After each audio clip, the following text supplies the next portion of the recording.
방치 과실치사 사건에서 변호사 비용이 분할 납부 가능한지는 사건 자체보다 선임 구조와 사건 진행 방식에 따라 달라지게 됩니다.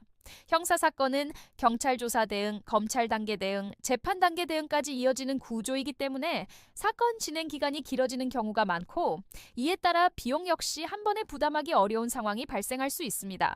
그래서 실제 실무에서는 사건 단계와 진행 흐름에 맞춰 비용 구조를 나누는 방식이 활용되기도 합니다. 먼저 중요한 부분은 변호사 비용이 단순히 결과에 대한 대가가 아니라 사건 대응 과정 전체에 대한 준비와 수행을 기준으로 구성된다는 점입니다.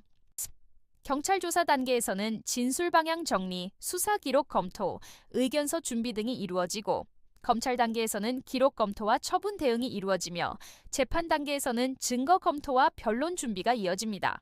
말이 안 나오죠? 단순히 한 번 출석하는 것이 아니라 사건 전체 구조를 기준으로 대응이 이루어지기 때문에 비용 역시 이러한 흐름을 기준으로 구성됩니다.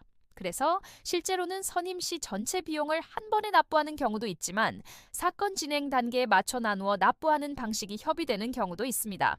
예를 들어 초기 선임 단계 비용과 이후 재판 대응 단계 비용을 구분하는 방식으로 진행되기도 하고, 사건 기간과 상황을 고려하여 일정 기간에 걸쳐 나누는 구조가 적용되기도 합니다.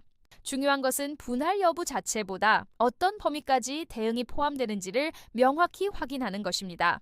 또한 형사사건은 민사 손해배상 문제와 연결되는 경우가 많기 때문에 형사 대응과 민사 대응이 함께 이루어지는지 여부에 따라 비용 구조가 달라질 수 있습니다. 실제로 손해배상 대응, 합의 진행, 재산조사 등 추가 대응이 필요한 경우에는 사건 구조 자체가 달라지기 때문에 초기 상담 단계에서 사건 범위를 기준으로 비용 구조를 정리하는 것이 중요합니다. 법률사무소 아신에서는 사건 상담 단계에서 경찰 조사 대응인지 검찰 단계인지 재판 단계까지 진행되는 사건인지에 따라 대응 범위와 준비 과정을 기준으로 선임 구조를 설명해 왔습니다.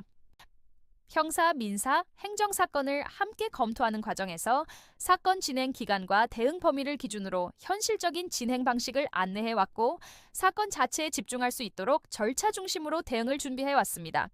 결국 변호사 비용의 분할 납부 여부는 사건 구조와 진행 방식에 따라 협의가 가능한 부분이며, 중요한 것은 비용 자체보다 사건 대응 범위와 책임 구조를 정확히 이해하는 것입니다. 이러한 기준으로 사건 전체 흐름을 기준으로 대응을 진행해온 곳이 법률사무소 아신입니다. 변호사 상담이 필요한 경우에는 본 영상의 설명글을 참고해 주시기 바랍니다.